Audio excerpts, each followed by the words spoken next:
దేవస్థానం వారు ధార్మిక ప్రచార కార్యక్రమాల్లో భాగంగా కలియుగంలో ధర్మం 4 పాదాల మీద నడవాలి అనేటువంటి సదుద్దేశం చేత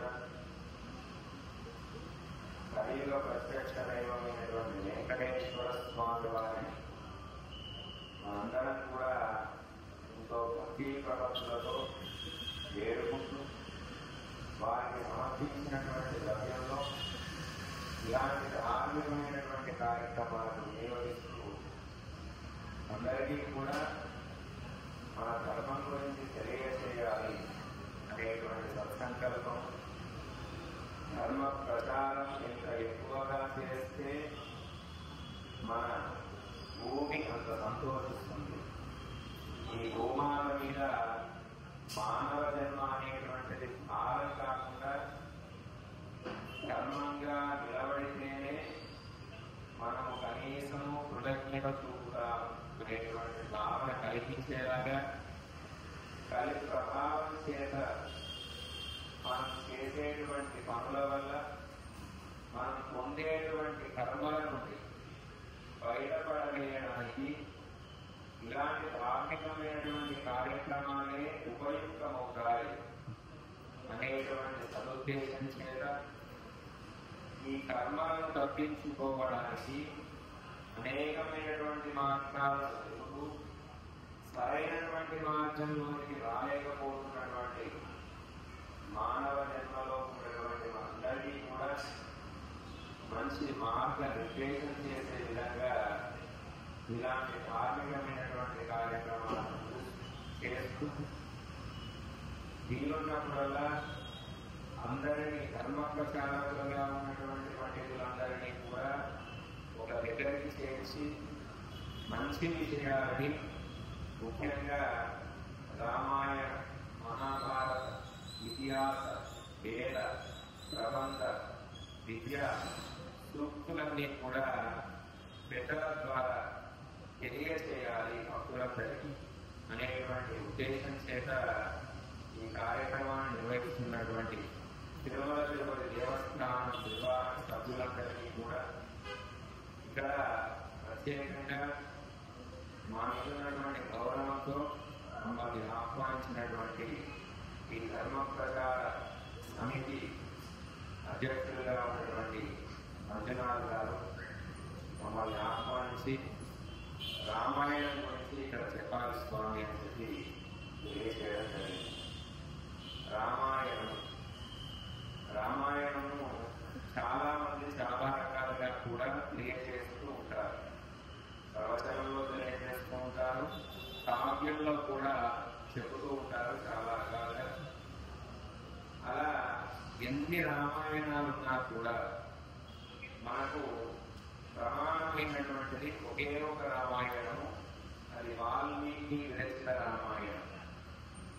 ఈ రామాయణాన్ని మనము ఆది కావ్యం అని కూడా అంటారు. వాల్మీకి విరచితమైనటువంటి ఈ రామాయణం మనం కనుక ఆచరించినట్లయితే ప్రచారంలో కాకుండా మనము మన జీవితంలో రామాయణాన్ని కనుక ఆ ధర్మ ఏ సూక్తులైతే తెలియజేశారో, రామచంద్ర స్వామి ఏ విధంగానైతే ధర్మ ఆచరణ చేశాడో వారిని ఆదర్శంగా తీసుకునే విధంగా ఆ రామాయణాన్ని అత్యంత సుందరంగా కావ్యరచన చేసినటువంటి వాల్మీకి మహర్షి గారికి అనేక దండ ప్రణామాలు సమర్పిస్తూ ఈ రామాయణాన్ని ఇన్ని రోజులుగా కాపాడుకుంటూ మన దాకా ఇన్ని సంవత్సరాలైనా కూడా మన దాకా చేరవేసి మనల్ని తండ్రిని చేసినటువంటి అనేకమైనటువంటి ఋషి కుంగవులందరికీ కూడా భాగవతోత్తములందరికీ కూడా దండ ప్రణామాలు సమర్పిస్తూ కవిత వెంకటేశ్వర స్వామి వారి సన్నిధానంలో ఈ రామాయణంలోని కొంత భాగాన్ని చెప్పేటువంటి అవకాశం కల్పించినందుకు రామునికి వృధా పుట్టిగా నా లోపల ఉన్నటువంటి భావనల్ని ఉద్దేశపూర్వకంగా స్వామివారి పాదాల చెంత సమర్పించేటువంటి అవకాశం కల్పిస్తున్నందుకు ఆచార్యులకు కలియుగ వెంకటేశ్వర స్వామి వారికి దండప్రణామాలు సమర్పిస్తూ రామాయణంలోని కొద్ది విషయాన్ని మనం ఉంటాయిగా తెలుసుకునే ప్రయత్నం చేద్దాం. అందులోపల ఉన్నటువంటి మంచి మంచి విషయాలని మనం ఆచరణలో పెట్టే విధంగా ఉండాలి అని చెప్పి ప్రయత్నం చేద్దాం. రామాయణము వాల్మీకి మహర్షి నారదుడు వాల్మీకి మహర్షి ఎదురైనటువంటి సమయంలో అడిగాడట, అయ్యా ఎవరైనా ఈ లోకంలో ఉన్నారా మానవులుగా జన్మించి ఒక 16 గుణాలు చెబుతాను, ఈ 16 గుణాలు కలిగినటువంటి వారు ఎవరైనా ఈ లోకంలో ఇప్పుడు సంచరిస్తున్నారా అని చెప్పి వాల్మీకి మహర్షి నారద మహర్షిని అడిగారట. ఎందుకు అంటే మనందరం కూడా రామచంద్ర స్వామి ఇలా కష్టపడ్డారు, అలా అడవి మార్గంగా వెళ్ళారు, 14 సంవత్సరాలు అరణ్యవాసం చేశారు, కోతులను కూడా దగ్గరికి చేర్చి వారిని దండులను చేశారు, ఉదలను కూడా దండులను చేశారు. అదేవిధంగా ఎంతో మందికి ఆలస్యంగా నిలిచారు, రావణ సంహారం చేశారు. అంటే ఆయనకి ఏంటంటే ఆయన దేవుడు కనుక అన్ని శక్తులు ఉన్నాయి, ఎన్నైనా చెబుతారు, ధర్మాన్ని ఆచరించమని చెప్పి. దేవుడు కనుక నారాయణ స్వరూపుడు కనుక మీరు ఆచరించాడండి, మేము మానవ మాత్రము, మాకెక్కడ సాధ్యమవుతుందండి ఇదంతా అని చెప్పి ఎవరైనా మాట్లాడితే వారికి చెప్పేటువంటి మాట ఏంటంటే వాల్మీకి మహర్షి అడిగినటువంటి ఉదాహరణ. వాల్మీకి మహర్షి నారద మహర్షి అడిగినటువంటి 16 గుణాలను మనకు సంక్షేమ రామాయణంగా తెలియజేశారు. ఆ సంక్షేమ రామాయణంలో మనం వాల్మీకి మహర్షి అడిగినటువంటి విధానాన్ని తీసుకుంటే తపస్వాధ్యాయ నిరతం తపస్వి వాగ్వినాంబరం నారదం పరిప్రభ్యక్ష వాల్మీకి మునిపుంగవం. తపస్సులో ఉన్నటువంటి వాల్మీకి మహర్షి నారద మహర్షిని అడిగాడట, ఓన్మస్మిన్నా సంప్రతం లోకే గుణవా కస్యవీర్యవా ధర్మజ్ఞస్య కృతజ్ఞస్య సత్యవాక్యో గుణవ్రతః. అయ్యా ఎవరైనా ఈ లోకంలో గుణాలు కలిగినటువంటి, ఎలాంటి గుణాలు, మంచి గుణాలు కలిగినటువంటి, కస్య వీర్యవాన్ వీర్యం కలిగినటువంటి వాడు. ఎలాంటి వీర్యం? మనకు విశ్వామిత్ర మహర్షి 2 చిన్నపిల్లలను తీసుకొని వారికి ధనుర్విద్యని కూడా నేర్పుదామని తీసుకొని వెళ్తే ఆ విద్యలని నేర్చుకోవడమే కాకుండా ముందర ఉన్నది ఎంత పెద్ద రాక్షసులైనా సరే భయపడకుండా తన వీర్యాన్ని ప్రదర్శించగలిగినటువంటి అంతటి వీర్యుడు, అంతటి వీరత్వం కలిగినటువంటి వాడు. ధర్మజ్ఞస్య కృతజ్ఞస్య ఎవరైనా ధర్మానికి మాత్రమే కట్టుబడి కృతజ్ఞతాపూర్వకంగా ఉన్నటువంటి వాడు. సత్యవాక్యో దృఢప్రద సత్యము మాత్రమే పట్టుకున్నటువంటి వాడు దృఢప్రదుడు. అంటే మనకు రామచంద్ర స్వామి వారిని తీసుకుంటే కేవలం రామునిలో మాత్రమే ఇలాంటి గుణాలన్నీ కూడా కనబడతాయి. సత్యవాక్యో దృఢప్రద చిన్నప్పటి నుండి కూడా ఒక్క అబద్ధం కూడా మాట్లాడకుండా సత్యమును మాత్రమే పట్టుకుని ఆ సత్యాన్ని వీడకుండా, ఒకవేళ సత్యాన్ని వీడితే ప్రాణం పోతుందేమో అనేటువంటి భయాన్ని వెంటబెట్టుకొని దృఢప్రద ఒక సంకల్పాన్ని కనుక తీసుకున్నాడు అంటే దాని నుండి వెనకకు వేయకుండా దృఢ నిశ్చయంతో ఉన్నటువంటి కలిగినటువంటి వాడు ఎవరైనా ఉన్నాడా? చారిత్రేణ చకోయుక్తః సర్వభూతేషు బోధితః విద్వాంక సమర్థస్య తస్యైక ప్రియదర్శనః. చరిత్రలో కనుక మనం చూసుకున్నట్లయితే సర్వభూతేషు బోధితః, అన్ని భూతముల మీద కూడా దయ కలిగినటువంటి వాడు, మంచి ప్రేమ కలిగినటువంటి వాడు.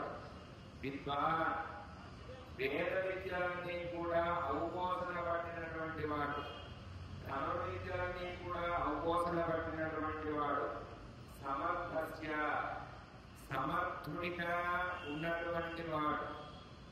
కశ్చైక ప్రియదర్శన, ఎవరు చూసినా సరే తనను ప్రియదర్శన, మంచి సౌందర్యమైనటువంటి రూపంగా, ఆ రూపాన్ని చూస్తేనే చాలు మనకున్నటువంటి బాధలన్నీ తొలగిపోతాయి అనే విధంగా, ఆ రూపాన్ని చూస్తేనే చాలు మనకి ఏమి అవసరం లేదు ఈ లోకంలో అనేటువంటి విధంగా మనకు కనుక ఆ వెంకటేశ్వర స్వామి వారిని దర్శనానికి ఎంత తాపత్రయపడుతుంటామో, తిరుమలకు వెళ్ళి ఒక క్షణం చూస్తే చాలు మనకున్నటువంటి ప్రాపంచిక విషయాల నుండి అన్నింటినీ కూడా బయటికి వచ్చి ఆ స్వామి అంటే మనసు లగ్నం చేసి దర్శనం చేసుకుంటారు. దర్శనం చేసుకున్న ఆ ఒక్క క్షణమైనా సరే ఆ జీవితంలో నాకు ఏమీ అవసరం లేదుగా, నాకు ఇది చాలు కదా, నా జన్మకు ధన్యము అనే విధంగా మనం ఎలాగైతే భావన చెందుతామో అలాంటి భావనను కలిగించేటువంటి మూర్తి భవించినటువంటి రూపం ఏదైనా ఉందా? ఆత్మవాన్కో విరక్రోధో ద్వితీవాన్కో నూయకః కస్య విద్యదేవాస్య జాతరోషస్య సంయుగే. మనకు మామూలుగా కూడా జన్మించిన తర్వాత మన నక్షత్ర ప్రభావం, మన జాతక ప్రభావం మన మీద ఉంటుందట. ఎలాంటి భీతి లేకుండా ఉన్నటువంటి వాడు, ఎలాంటి గ్రహ దోషాలు కూడా తనకు చేరనటువంటి వాడు, ఎలాంటి నక్షత్ర దోషాలు కూడా చేరనటువంటి వాడు ఈ లోకంలో ఎవరైనా ఉన్నారా అని చెప్పి వాల్మీకి మహర్షి నారదముని అడుగుతున్నారు కదా. అప్పుడు నారదముని చెప్పాడు, రామాయణం అంతా కూడా వాల్మీకి స్ఫురణకు వచ్చేలాగా. ఎందుకంటే వాల్మీకి మహర్షి ఉన్నది కూడా రామాయణం జరిగినటువంటి కాలంలోనే. కానీ ఇదంతా కూడా తెలియాలి అంటే మరి అప్పట్లో రికార్డు చేయడానికి వీడియోలు లేవు, మనం అప్పుడు జరిగింది అని చెప్పడానికి చారిత్రక పుస్తకాలు లేవు, ఎలాంటి ఆధారాలు లేవు నారద మహర్షి దగ్గర. అదేమైనా రికార్డు చేసినటువంటి విషయం అంటే అది కాదు. ఈ జరిగినటువంటి విషయాలంతా కూడా వాల్మీకి చెప్పాలి అంటే ఈ జీవితమే సరిపోదు. మరి వాల్మీకి తెలియాలి అంటే తనను తపస్సు చేసి తెలుసుకోమని చెప్పాడట. అలా తపస్సులో తెలుసుకున్నటువంటి విషయాలన్నీ కూడా ఎంత సూక్ష్మంగా తెలుసుకున్నాడో తెలిసిన వాల్మీకి మహర్షి. తను కనుక రాముని చెంత ఉండి రాముని మనస్సులో కూడా ఏమనుకుంటున్నాడో ఎవరైతే తెలుసుకోగలుగుతారంటే రాముని వెంట ఉండి రాముని మనస్సులోని విషయాన్ని కూడా తెలుసుకునేంత తీక్షణంగా ఈ వాల్మీకి మహర్షి ఈ రామాయణం అంతా కూడా అవబోధన పడ్డాడు కదా. అంటే రామచంద్ర స్వామి ఈ క్షణంలో ఏ విధంగా ఆలోచించి ఉంటారు, సీతమ్మ ఈ మనస్సులో ఈ క్షణంలో ఏమనుకుంటుంది, లక్ష్మణ స్వామిని ఇలా దూషించిన మాత్రం చేత ఆయన మనస్సులో ఏ విధమైనటువంటి బాధ కలిగి ఉంటాడు, రావణాసురుడు తనను అవమానించినటువంటి క్షణంలో తను ఏ విధంగా కోపోద్రిక్తుడై ఉన్నాడు. ఈ విధంగా వాల్మీకి మహర్షి అక్కడ జరిగినటువంటి ప్రతి విషయాన్ని కూడా, సూక్ష్మమైనటువంటి విషయాన్ని కూడా తన స్ఫురణలోకి తెచ్చుకొని తపశ్శక్తి చేత ఈ కావ్యాన్నంతా కూడా రచించడం జరిగింది. ఇదంతా కూడా జరిగినటువంటి విషయం. ఎందుకంటే దానికి నారద మహర్షే ప్రత్యక్ష సాక్ష్యం. ఇది జరిగింది తెలిసినటువంటి వ్యక్తి, వాల్మీకి కలిసినటువంటి వ్యక్తి నారద మహర్షి కనుక తాను రచించినటువంటి రచన అంతా కూడా సవ్యమైనదే. దీంతో ఏ చిన్న పొరపాటు కూడా లేదు అని చెప్పి దానికి ఒక ప్రాఖ్యాతి ఇచ్చినటువంటి వాడు నారద మహర్షి. అలాంటి ఆది కావ్యము వాల్మీకి విరుద్ధమైనది మాత్రమే మనము ఆచరణలోకి తీసుకోవాలి. వాల్మీకి రచించినటువంటి రామాయణం మాత్రమే మనకు ప్రమాణం. దానికి మించి ఏది సృష్టించినా కూడా, ఎందుకంటే మనకందరికీ కూడా తెలిసినటువంటి రామాయణము, మనకు సినిమాలో చూసినటువంటి రామాయణాన్నే ఇదే రామాయణం అనుకుంటాం. లేదా ఎవరైనా సూచనగా చెప్పినటువంటి కొన్ని విషయాలను పట్టుకొని మనం దీన్నే రామాయణంగా భావన చేస్తూ ఉంటాం. అది దృష్టిలో ఉంచుకొని కొంతమంది పరిపరి విధాలుగా రామాయణాన్ని వక్రీకరించేటువంటి ఆ దుర్బుద్ధి కలిగినటువంటి వారు కూడా మన దగ్గర ఉన్నారు. అలాంటి వారి నుండి కూడా ఇంకా మనం రామాయణాన్ని కాపాడుకోవాలి అంటే మనందరం కూడా వాల్మీకి విరుద్ధమైనటువంటి రామాయణాన్ని ప్రమాణంగా తీసుకోవాలి. ఆ రామాయణం మాత్రమే సరైనటువంటి రామాయణం. మిగతా ఏ కల్పితాలు కూడా రామాయణంలోనే కావు. ఇలా వాల్మీకి రచించినటువంటి రామాయణంలో ముఖ్యంగా మనము వశిష్ఠ మహర్షి దగ్గర నుండి, వశిష్ఠ మహర్షి దశరథ మహారాజు గారి గురువు గారు. దశరథ మహారాజు గారు ఏది చేసినా సరే వశిష్ఠ మహర్షి ఆజ్ఞ తీసుకునే చేస్తారు. అలా దశరథ మహారాజు గారు ముఖ్యంగా బాధపడుతూ ఉంటారు. అలా బాధపడుతూ ఉంటే తన మంత్రిగా అయినటువంటి సుమంత్రుడు వెళ్ళి వశిష్ఠ మహర్షి దగ్గర ఈ విధంగా చెబుతానట, దశరథ మహారాజు గారి అన్ని ఉన్నాయి, కానీ సంతానం లేకపోవడం వల్ల ఇబ్బంది పడుతున్నారు అని చెబితే, అప్పుడు ఋషశృంగుడు అనేటువంటి యజ్ఞాచారి, అంటే యజ్ఞ బ్రహ్మగా ఉన్నటువంటి ఋషశృంగుడు వచ్చి, నువ్వు పుట్టకడం వేసి యాగం చేయాలిగా, నీకు తప్పకుండా సంతానం కలుగుతుంది అని చెప్తే, ఆ పుత్రకామేష్టి యాగానికి అదేవిధంగా వశిష్ఠ మహర్షి చెప్పినటువంటి అశ్వమేధ యాగానికి కూడా అన్ని ఏర్పాట్లు చేసుకుని, ఈ పుత్రకామేష్టి యాగం, అశ్వమేధ యాగం, వీటికి అక్కడ ఉన్నటువంటి ఋషి ముని పుంగవులందరితో పాటుగా దేవతలందరికీ కూడా ఆహ్వానం పలికారు దశరథ మహారాజు.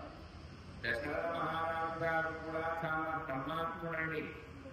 రామచంద్ర స్వామి వారికి ఆ బ్రహ్మమే ఆధారంగా అలాంటి గుణాలే వచ్చాయి. దశరథ మహారాజు గారు కూడా సత్యసంధులు, అనేకమైనటువంటి మంచి గుణాలు కలిగినటువంటి వారు, ధర్మాత్ముడు. అలాంటి దశరథ మహారాజు గారు తీసినంత మాత్రం చేత అందరూ దేవతలు కూడా ఆ యజ్ఞానికి వచ్చారట. యజ్ఞానికి వచ్చిన తర్వాత పుత్రకామేష్టి యాగం జరిగింది. యజ్ఞఫలం బ్రహ్మగారు అందించారు. ఒక సువర్ణ పాత్రలో, అమృత కలశంలో అమృతాన్ని అందించి, ఈ అమృతాన్ని నువ్వు తీసుకొని నీ భార్యకు కూడా అందించవయ్యా అని చెప్పగానే వెంటనే బ్రహ్మగారు ఆలోచించారట. ఇప్పుడు మనకు రావణ సంహారం చేయాలి అంటే వరమిచ్చారు కదా, దేవతలందరూ బ్రహ్మగారు అడిగారట, అయ్యా మీరు వరమిచ్చారు రావణాసునికి, దేవతలు, యక్షలు, కిన్నలు, కింపురుషులు, గంధర్వులు ఎవరి చేత కూడా సంహరించబడకుండా తను వరం పొందాడు కదా అంటే, అప్పుడు బ్రహ్మగారు చెప్పారట, అతను మానవుల చేత మాత్రము సంహరించ పడకూడదు అని చెప్పి కండిషన్ పెట్టేదయ్యా అని చెప్పగానే వెంటనే విష్ణుమూర్తి ప్రత్యక్షమయ్యారు కదా.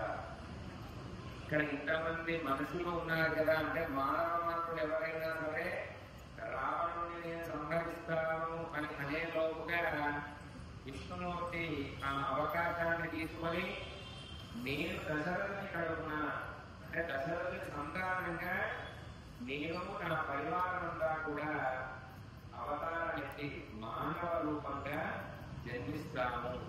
మానవులు ఏ విధంగా అయితే సహజంగా జన్మిస్తారో 9 మాసాలు మోసి ప్రసవించి గుళ్ళు పోసుకొని జన్మించిన విధంగా నేను జన్మిస్తాను అని చెప్పి తన పరివారమైనటువంటి కేశుడు, సుదర్శనుడు, చక్రము దీంట్లో వారి పరివారంతో కలిసి ఆ గర్భంలోకి వెళ్ళిపోయారు ముఖ్యులుగా. అలా వెళ్ళినటువంటి వారు కౌసల్య, సుమిత్ర, కైకేయి ఈ ముగ్గురికి కూడా సంతానంగా జన్మించారు. జన్మించినటువంటి వారి జన్మ ధన్యమైనట్టుగా, అంటే దశరథ మహారాజు తనకు తెలిసినా తెలియనట్టుగానే ఉంటూ నా జన్మ ధన్యమైనది కదా, ఇంత మంచి కుమారుడు నాకు జన్మించాలే అని చెప్పి ఆనందపడుతూ వారి చింతనే ఎక్కువ సమయాన్ని కేటాయిస్తూ వారు చేసేటువంటి ముద్దు పనుల ద్వారా ఆనందపడుతూ ఆహా నా జన్మ ఇంతకంటే ఏం కావాలి నాకు అని చెప్పి సంబరపడుతూ కాలాన్ని వెల్లడిస్తున్నారు. అలా వెల్లడిస్తున్నటువంటి సమయంలో విశ్వామిత్రుడు రానే వచ్చాడు. విశ్వామిత్రుడు ఒకనాడు మహా కోపిష్టి. ఆ కోపానంతా కూడా అదిని పెట్టుకొని తపస్సు చేసి బ్రహ్మజ్ఞాని అయ్యాడు. బ్రహ్మజ్ఞాని అయినటువంటి విశ్వామిత్రుల వారు సభకు చేసి కోసల నగరానికి అయోధ్య రాజధానిగా పరిపాలిస్తున్నారు దశరథ మహారాజు గారు. ఆ విధంగా పరిపాలిస్తుంటే అక్కడికి వచ్చినటువంటి విశ్వామిత్రుల వారు అడిగారట, అయ్యా దశరథ మహారాజా, నాకు ఒక అవసరం ఉందయా, నువ్వు తీరుస్తావంటే స్వామి నీకు ఆజ్ఞ ఇవ్వాలి కానీ అడగకూడదు, తప్పకుండా నేను నెరవేరుస్తాను అని చెప్పి మాట ఇచ్చారట. వెంటనే మరుక్షణమే ఆలోచించకుండా నాకు రామ లక్ష్మణులను నాతో పాటు పంపించాలి అని చెప్పి చెప్పగానే హఠాత్తుడయ్యాడు దశరథ మహారాజు. అయ్యో నేను వాళ్ళని వదిలి ఉండలేనే, ఇలాంటి వాళ్ళ కోరిక కోరాలేదా స్వామి, ఆచార్య ఇది కాకుండా ఇంకేదైనా అడగవచ్చు కదా, ఇలాంటి కోరిక ఏంటి, నేను ఉండలేనని తెలిసి కూడా నువ్వు అడుగుతున్నావు కదా, ఇది భావ్యమేనా నీకు అని చెప్పి అడిగితే అప్పుడు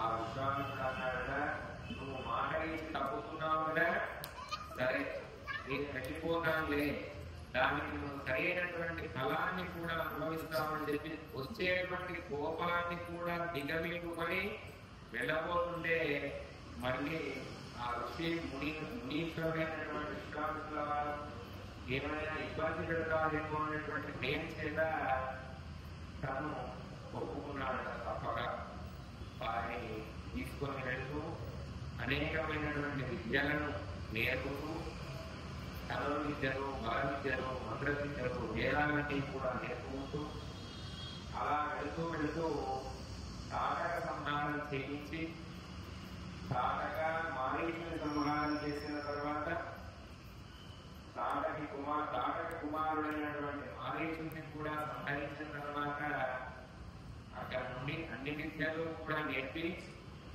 శిష్యులారా మీరు నేర్చుకున్నారు అన్ని విద్యలు కూడా, కానీ నేను ఆజ్ఞాపించగానే నా మాట కాదనకుండా ఏదైనా సరే చేయడానికి ముందుకు వచ్చారు కనుక మీకు ఎన్ని కష్టాలు ఎదురైనా సరే ధర్మాన్ని వీడకుండా మీరు నడిచేటువంటి మార్గంలో ధర్మ ఆచరణ ఉండాలి తప్ప ధర్మాన్ని వీడకూడదు అని చెప్పి వారికి ఉపదేశం చేసి పంపించి వేశారు.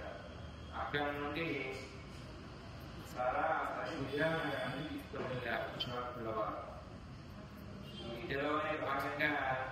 అప్పుడు ఇంకా కొద్దిగా చిన్న వయసు ఉన్నవాడే మిథిలా నగరానికి వెళ్ళారట. మిథిలా నగరంలో జనక మహారాజు గారు పరిపాలిస్తున్నారు.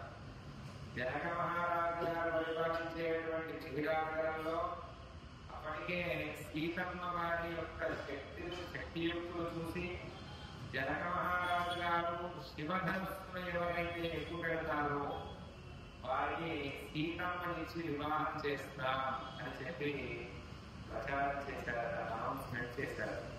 చేయగానే అప్పుడు విశ్వామిత్రుల వారు సరిగా చేశారట. అప్పటి గురువులు ఏ విధంగా ఉండేటువంటి వారంటే శిష్యులను మాటలతో ఆజ్ఞాపించవలసినటువంటి అవసరం లేదు.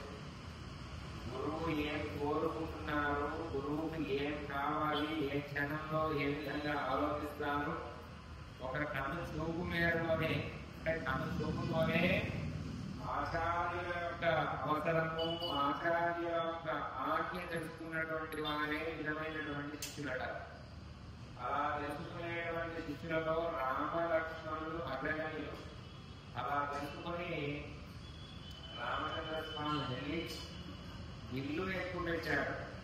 ఎంత సునాయాసంగా అంటే అక్కడ ఎంతో మంది కూడా ప్రయాసాలకు వచ్చి శ్రమలో వచ్చి ఎంతో ప్రయత్నాలు చేస్తూ కానటువంటి దాని కార్యాన్ని కూడా రామచంద్ర స్వామి విశ్వామిత్రుడికి నమస్కారం చేసి అలా వెళ్ళి ఇలా కార్యాన్ని పూర్తి చేసుకొని వచ్చిన విధంగా, అంటే ఇది ఒక పెద్ద బగానం అనే విధంగా, ఇంత సులువైన పనాన్ని నిష్కామాలనుకునే విధంగా, అంత కష్టతరమైనటువంటి పనిని కూడా సునాయాసంగా పూర్తి చేశారు రామచంద్ర స్వామి.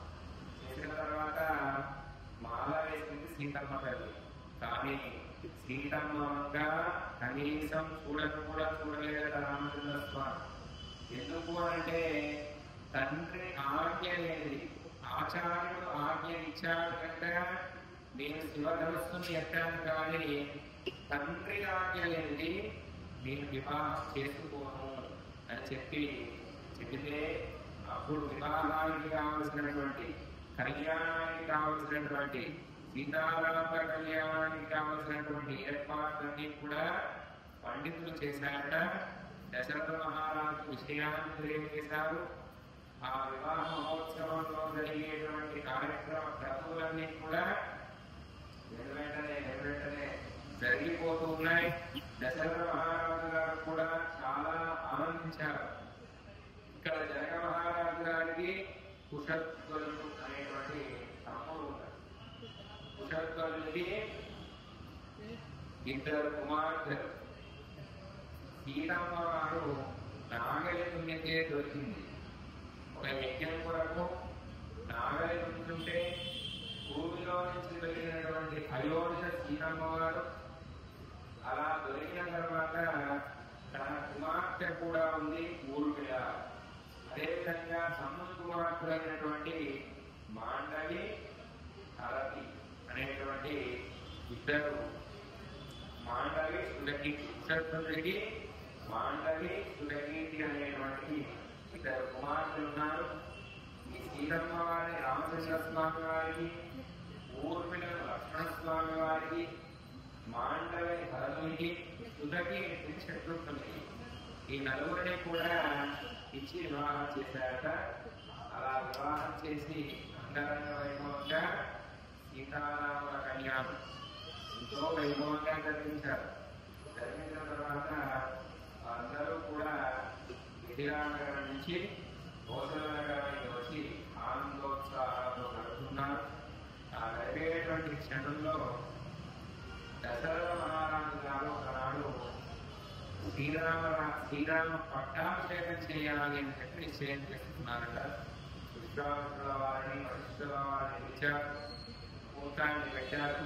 అయినా కూడా సభ చేసి సభలోని పెద్దలందరినీ కూడా కూర్చోబెట్టి ప్రజలందరినీ కూడా పిలిపించి, అందులో ముఖ్యమైనటువంటి వారిని పిలిపించి అక్కడ సభ చేసి, ఇంకా నేను రామరాజ్యం అంటే రాముని పట్టాభిషిక్తుని చేయాలి అని అనుకుంటున్నాను, ఈ రాముని పట్టాభిషిక్తుని చేయడానికి మీకందరికీ సమ్మతమేనా అని చెప్పి అడిగారు. అలా అడగగానే అందరూ కూడా జయజయధ్వానాలు పలుకుతూ హర్షధ్వానాలతో అందరూ కూడా సమ్మతిని తెలియజేశారట.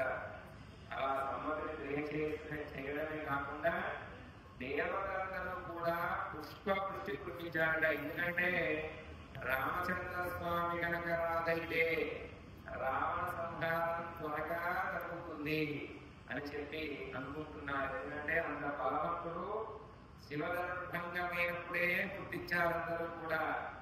అప్పుడే సంతోషపడ్డారు దేవతలందరూ కూడా. రావణాసురుడు కూడా ఎక్కలేనటువంటి శివధనుస్సును మానవమాత్రుడైనటువంటి రాముడు ఎత్తాడు కనుక రావణాసురుణ్ణి సంహరించడానికి సిద్ధమయ్యాడు. ఇక పట్టాభిషిక్తుడు కాగానే రావణాసురుణ్ణి సంహరిస్తాడు అని చెప్పి అనుకున్నారు. అలా కాలం గడుస్తూ ఉంటే ఒకరోజు ఇదే విషయాన్ని కౌసల్యాసుమిత్రకు తెలియజేసి కైకేయి ఉన్నటువంటి అంతఃపురానికి వెళ్ళాడు. ఇక్కడ కైకేయికి మందర అనేటువంటి ఒక ఏకాంతి ఉంటుంది. ఆ మందర ఈ కైకేయి అంటారా, అమ్మా నువ్వు ప్రియసఖి దశరథ మహారాజు, భరతుడే రాజ్యమేలాలి, రాముడు కనుక రాజ్యమేలితే మీ అందరూ కూడా బానిసలవుతారు. భరతుణ్ణి శత్రుఘ్నుణ్ణి బానిసల్ని చేసుకొని వారు పరిపాలిస్తారు. మీకు ఏమాత్రం కూడా సుఖం ఉండదిగా అని చెప్పి, ఇంతకుముందు రాముడు అంటే చిన్న పిల్లవాడు, ఇప్పుడు వివాహం చేసుకున్నాడు. సీతమ్మ పక్కన ఉంది. సీతమ్మ ఉన్నటువంటి వారందరూ కూడా ఇక్కడికి చేరుతారు, మీ మీద ఆధిపత్యం చెలాయిస్తాను అని చెప్పి కైకేయికి లేనటువంటి లేనిపోని మాటలతో తన మనస్సును మార్చివేసిందట. దశరథ మహారాజుగా కైకేయి దగ్గరికి వెళ్ళేసరికి అలగకొని కూర్చున్నట. అలగకొని కూర్చున్నటువంటి ఆ కైకేయిని చూసి ఏం జరిగింది అని చెప్పి అడుగుతూ తన దగ్గరికి వెళ్ళిన తర్వాత కైకేయి ఒక మాట అన్నదా, నాగా నువ్వు నాకు వరం ఇచ్చావు, ఆ వరాన్ని నిలబెట్టుకోవాలంటే ఇప్పుడు ఎందుకు, రామపట్టాభిషేకం అయిన తర్వాత ఆ వరాల గురించి ఆలోచిద్దామంటే లేదు లేదు నాకు కావాలి అని చెప్పి పట్టుబట్టుకొని కూర్చుంటే ఏం వరం కావాలి అని చెప్పి అడిగాక, ఇలాంటి వరం అడుగుతుందని కనీసం మనసులో కూడా ఊహించలేదు. అందువరకే మాట ఇచ్చారు. ఒకనాడు విశ్వామిత్రుడికి ఏం కావాలో కోరుకోమంటే తన పుత్రుల్ని తీసుకొని వెళ్ళాడు. మళ్ళీ అదే భయపడుతున్నాడు దశరథ మహారాజు గారు. భయపడుతుంటే నానా మళ్ళీ మాట తప్పకూడదు, నువ్వు ఇచ్చినటువంటి మాట తప్పనటువంటి వాడికి సత్యసుందరి కనుక అడుగుతున్నాను, నా భరతుణ్ణి యువరాజ్య పట్టాభిషిక్తుని చెయ్యాలి. రామచంద్ర స్వామి అంటే రాముణ్ణి అడవులకు పంపించాలి.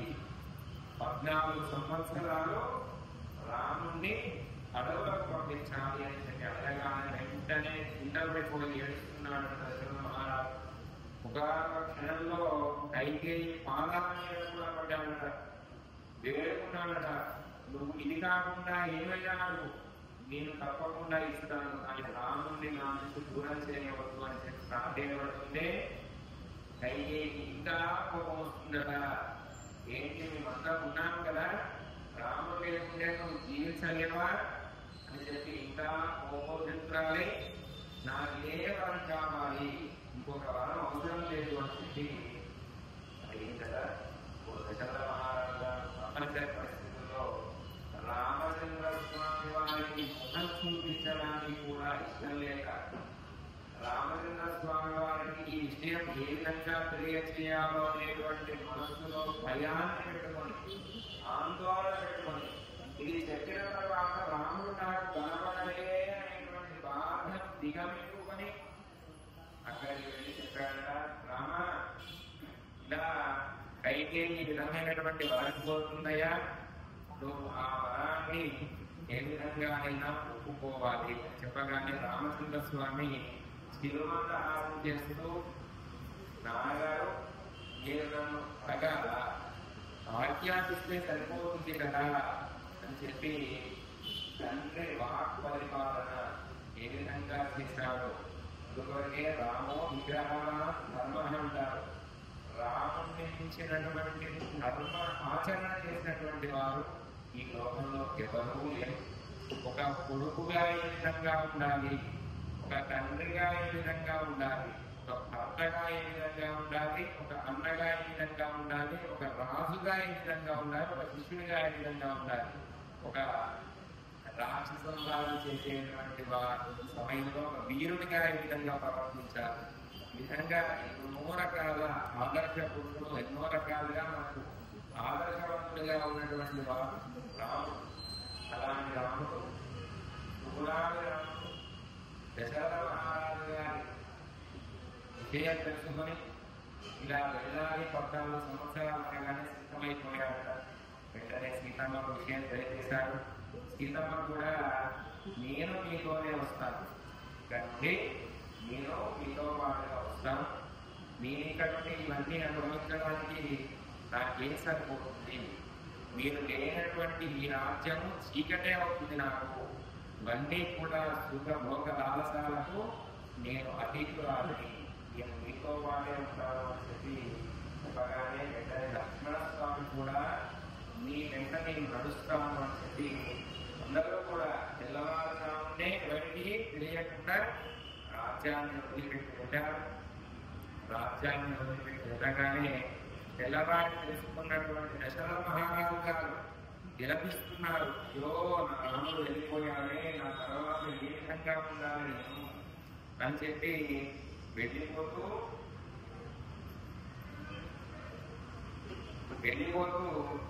ఆ దశరథ మహారాజు గారు కూడా పాపం ఆరోగ్యం క్షీణించింది. రాముడి దగ్గరికి నేను కూడా వెళ్దాము అనేటువంటి ప్రయత్నం కూడా చేశాడట. కానీ రాజ్యాన్ని అలా వదిలి వెళ్ళకూడదు కదా. అందుకొరకే ప్రజల గురించి ధర్మ పరిపాలన అంటే అది రాజుగా తన యొక్క భౌతిక సుఖాలకు, తన యొక్క కుటుంబ సౌఖ్యానికి కూడా ప్రాముఖ్యత ఇవ్వకుండా ఒక రాజుగా రాజధర్మాన్ని నిర్వర్తించినటువంటి వారు దశరథ మహారాజు. అదేవిధంగా రాజధర్మ ఆచరణలో భాగంగానే చాలా నిర్ణయాలు రామచంద్ర స్వామి వారు కూడా తీసుకున్నారు. ఆ విధంగా బయలుదేరినటువంటి సీతారాముడు దానిలో శృంగిపేటపురము అనేటువంటి ఒక ఊరు వెళ్ళాక ఆ శృంగిపేటపురం దగ్గర కుకుడు అనేటువంటి ఒక వేటగాడు, కుకుడు అక్కడ వేటగాడు నాయకుడు, ఆ యొక్క పట్టణానికి నాయకుడు. అతన్ని కలిశాడు, నదిని దాటించమని చెప్పి వేడుకున్నాడు. అతడు అదృష్ట భాగ్యం చేత నేను నా పడవేస్తున్నానయ్యా, ఎంతో పుణ్యఫలం చేసుకున్నానని చాలా సంతోషించి ఆ పడవని ఎక్కి అక్కడి నుంచి బయలుదేరారు. అక్కడి నుండి వెళ్ళినటువంటి వారు ఒక అడవిలో భారద్వాజ మహర్షి యొక్క ఆశ్రమానికి వెళ్ళి భారద్వాజ మహర్షి యొక్క ఆశ్రమం దగ్గర చేరలి ఆ స్వామివారి యొక్క ఆజ్ఞ తీసుకొని కొంచెం ముందుగా వెళ్ళి చిత్రకూడ పర్వతము అనేటువంటి ఒక పర్వతం ఉంది. ఆ చిత్రకూడ పర్వతం దగ్గరికి వెళ్ళినటువంటి వారు ఒక పర్ణశాలను ఏర్పాటు చేసుకొని అక్కడ ఉన్నారట. ఆ పర్ణశాలలో ఉన్నటువంటి వారికి అలా జీవనం నడుస్తుంది. అంత దూరాన్ని తీసుకుంటూ అక్కడ ఉన్నటువంటి పళ్ళు అవన్నీ కూడా తీసుకుంటూ కాలాన్ని గడుపుతున్నారు. కొంతకాలం తర్వాత పక్షులన్నీ కూడా కేంద్ర భావాలకు ఎగరడం, చెట్లన్నీ కూడా ఐక్యంగా ఉండడం చూసి లక్ష్మణస్వామి ఆ చిత్రకూడ పర్వతం పంచులకు వెళ్ళి చూశాడట. ఏం జరుగుతుందా అని కొద్ది దూరంలో ఈ కౌశల్యం యొక్క ధర్మధ్వజం కనిపించిందట. భరతుడు తమ సైన్యాన్నంతా కూడా తీసుకొని బయలుదేరి వస్తున్నారు. అప్పుడు లక్ష్మణస్వామి తిరిగి పిలిచాడంట, అన్నా అన్నా నువ్వు వదిన తీసుకొని గుహలోనికి వెళ్ళు. భరతుడు నిన్ను రాజ్యం నుంచి వెళ్ళగొట్టడమే కాదు, నిన్ను శాశ్వతంగా నీ భూలోకం నుంచి పంపించి వేసే ప్రయత్నం చేస్తున్నాడు. నువ్వు త్వరగా వెళ్ళి దాక్కో, సీతమ్మను కూడా తీసుకొని లోపలికి వెళ్ళు, గుహలోపలికి వెళ్ళు, నేను ఈ సంగతి చూస్తా అని చెప్పి చెప్పగానే లక్ష్మణ ఏంటి నీకు రాజ్యం కావాలా, కలల మీద యుద్ధం చేస్తావా, అని చెప్పి తన యొక్క గర్వాన్ని కలిసివేశాడు.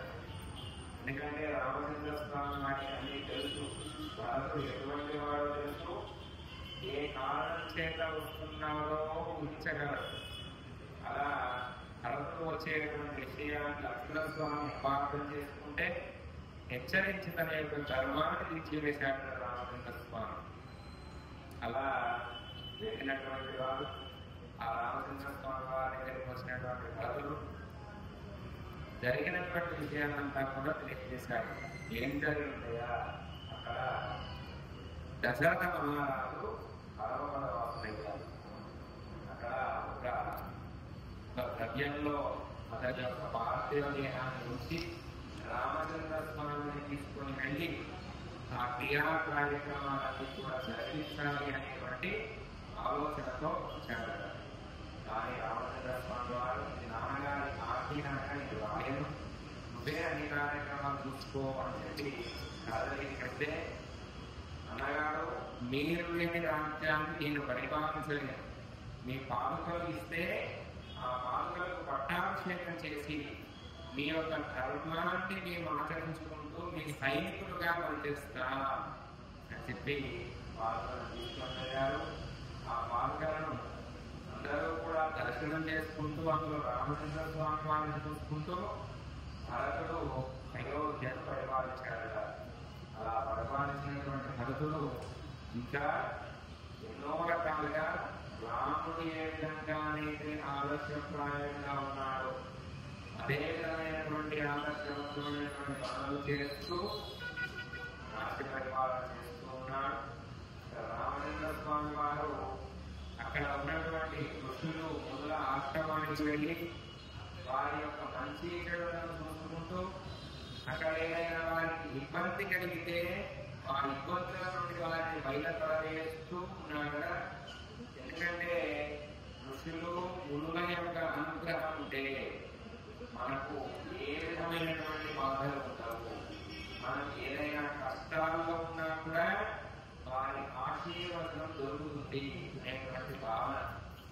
అలా రామచంద్ర స్వామి వారు అద్వితీయమైనటువంటి శక్తివంతమైనటువంటి నారాయణ స్వరూపుడైనా కూడా మానవ మాతృడుగా ఉంటూ అందరికీ సేవలు చేసుకుంటూ తన యొక్క ధర్మాన్ని వీడకుండా ఎంత కష్టం వచ్చినా సరే తన ధర్మాన్ని వీడకూడదు అని అందరికీ ఆదర్శవంతంగా ఉంటూ ఎలాంటి విపత్కర పరిస్థితుల్లోనైనా సరే మనం మన యొక్క స్థైర్యాన్ని కోల్పోకూడదు, సహనంగా అందరినీ కలుపుకొని పోవాలి అని చెప్పి వానరులను కలుపుకొని పోయాడు, పక్షులను కలుపుకొని పోయాడు, అటు చిన్న చిన్న జీవులను కూడా కలుపుకొని పోతూ అందరికీ కూడా ఆదర్శవంతులుగా నిలిచారట. అక్కడి నుండి బయలుదేరినటువంటి రామచంద్ర స్వామి అలా వెళ్తూ వెళ్తూ ఈ యొక్క ఆశ్రమాలన్నీ కూడా దర్శనం చేసుకుంటూ ఆ మునీశ్వరుల యొక్క ఆశీర్వచనాన్ని పొందుతూ ముందుకు వెళ్తున్నారట రామచంద్ర స్వామి. అలా వెళ్తున్నటువంటి రామచంద్ర స్వామి ఇంకా మరికొన్ని విషయాల్లో ఇంకా ఎక్కడెక్కడికి వెళ్ళారు, ఏమేమి చేశారు, ఎవరెవరిని కలిశారు అనేటువంటి మిగతా భాగమంతా కూడా ఒకసారి తెలుసుకునే ప్రయత్నం చేద్దాం. రామాయణం అనేటువంటిది మనం ఎన్ని రోజులుగా మాట్లాడుతున్నా కూడా అందులో ఒక కొత్త విషయం అనేటువంటిది మనకు తెలుస్తూనే ఉంటుంది. మనం ఎన్నిసార్లు విన్నా కూడా మరి ఒక కొత్త విషయం అనేటువంటిది రామాయణంలో నుండి మనం తీసుకోగలుగుతాం. అలా తీసుకున్నటువంటి రామాయణాన్ని మనం కనుక విన్నా, పారాయణం చేసినా, చదివినా, ఆ దర్శనం చేసుకున్నంత మాత్రం చేత ఆ యొక్క గ్రంథాన్ని మనకు వాల్మీకి మహర్షి యొక్క అనుగ్రహం, ఆచార్య అనుగ్రహంతో పాటుగా ఆ సీతారామచంద్ర స్వామి వారి యొక్క అనుగ్రహం కూడా ఉంటుంది అని మన పెద్దలు తెలియజేయడం జరిగింది. ఈ రామాయణంలో మనకు 6 కాండలు మరి ఒక ఉత్తరకాండ అనేటువంటిది ఉంటుంది. ఇది రామాయణ దశలో ఉన్నటువంటి బాలకాండ, అయోధ్యకాండ, అరణ్యకాండ, కిష్కింధకాండ, సుందరకాండ, కృష్ణకాండ, వీటితో పాటుగా ఉత్తరకాండ అనేది కూడా ఉంటుంది. మనం ఇప్పటివరకు కూడా బాలకాండ, అయోధ్యకాండ, అరణ్యకాండ, తర్వాత కిష్కింధకాండ, సుందరకాండ, కృష్ణకాండ అనేటువంటి వాటిని మిగతా రోజు మనకు అవకాశం ఉన్నప్పుడు తెలుసుకునే ప్రయత్నం చేద్దాం. రామచంద్ర స్వామి వారిని అందరూ కూడా ఆదర్శంగా తీసుకొని ఉంటే ధర్మో రక్షతే రక్షిత, యదో ధర్మ తదో రామ, యదో రామ తదో హనుమ, యదో హనుమ తదో రక్ష అని మన పెద్దలు చెప్పడం జరుగుతుంది. ఎందుకు అంటే ఎక్కడైతే ధర్మం నిలబడుతుందో అక్కడ రామచంద్ర స్వామి వారి యొక్క అనుగ్రహం కలుగుతుందట. ఎక్కడైతే రాముడు ఉంటాడో అక్కడ హనుమ ఉంటాడుగా, ఎక్కడైతే హనుమ ఉంటాడో అక్కడ రక్షణ ఉంటుందగా. మనకు అందరికీ కూడా అలాంటి రక్షణ కావాలి అంటే ధర్మాన్ని ఆచరించాలి. దేవస్థానం యొక్క నానుడి ఉంది, ధర్మో రక్షతి రక్షిత, ధర్మాన్ని రక్షించండి, ఆ ధర్మమే మనల్ని కాపాడుతుంది అని చెబుతూ ఉంటారు దేవస్థానం వారు. అది మన పెద్దలు, మన శాస్త్రాలు, మన వేదాలు చెప్పినటువంటి విషయమే. అది మనందరం కూడా ఆచరిద్దాం. ధర్మాచరణలో చాలా కష్టాలు రావచ్చు, కానీ ఫలితం మాత్రం చాలా విశేషంగా ఉంటుంది. ధర్మాచరణలో చాలా ఆటంకాలు రావచ్చు, కానీ విజయం మాత్రం చాలా గొప్పగా ఉంటుంది. ధర్మాచరణలో చాలా ఎక్కువ శత్రువులుగా మారవచ్చు, కానీ పరమాత్మ మిత్రుడుగా మారుతారు.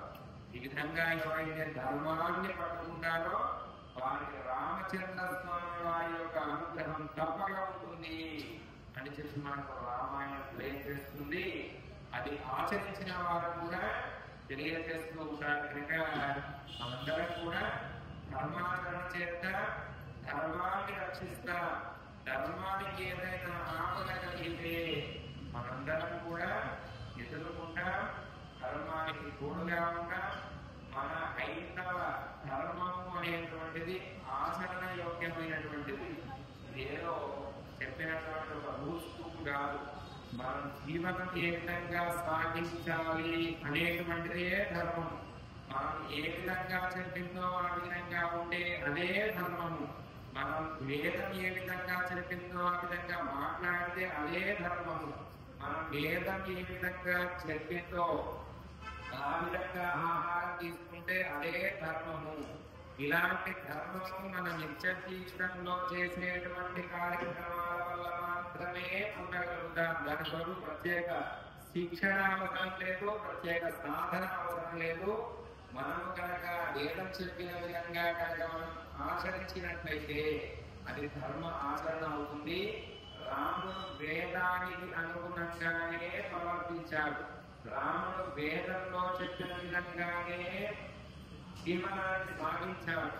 రాముడు వేదం చెప్పిన విధంగానే మాట్లాడాడు. రాముడు వేదం చెప్పిన విధంగానే కనిపించాడు. ఆ విధంగా వేదానికి ప్రతిరూపమైనటువంటి, ధర్మానికి ప్రతిరూపమైనటువంటి రామచంద్ర స్వామి వారి యొక్క దర్శనము, రామాయణం యొక్క దర్శనము, రామాయణం యొక్క శ్రవణము మనకున్నటువంటి ఈచి బాధల్ని, ఇతరత్ర బాధల్ని, చెడు కర్మ ఫలాలన్నిటినీ కూడా తొలగించి వేస్తుంది అని చెప్పి మన పెద్దలు చెప్పడం జరిగింది. మనకు ఇక్కడ తిరుమల దేవస్థానం వారు, తిరుమల దేవస్థానంలో వారు మనకు ఈ అవకాశాన్ని కల్పించారు. ఇలాంటి అవకాశం కల్పించినందుకు తిరుమల దేవస్థానం వారికి అనేక కృతజ్ఞతాభివందనలు తెలియజేసుకుంటున్నా.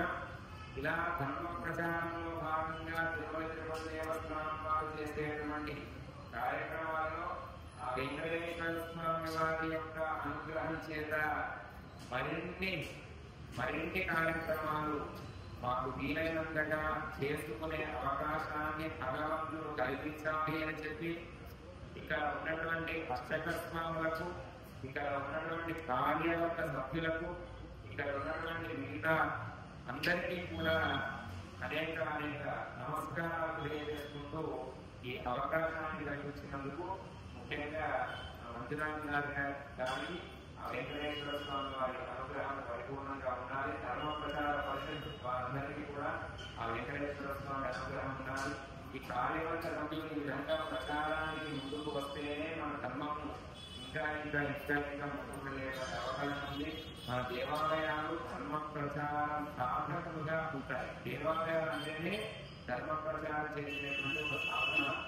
అలాంటి దేవాలయాల్ని ధర్మ ప్రచారం చేసేటువంటి సాధనాలుగా ఇస్తున్నటువంటి తిరుమల దేవస్థానం వారికి వెంకటేశ్వర స్వామి వారి అనుగ్రహం పరిపూర్ణంగా ఉండి నిరాటంకంగా మరిన్ని ధార్మిక కార్యక్రమాలు జరిపించాలని చెప్పి కోరుకుంటూ జై శ్రీమన్నారాయణ.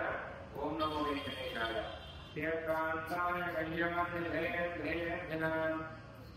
శ్రీవేంకటనివాసాయ శ్రీనివాసాయ మంగళం. మంగళం కౌసలేంద్రాయ మహనీయ గుణాత్మనే చక్రవర్తి తనూజాయ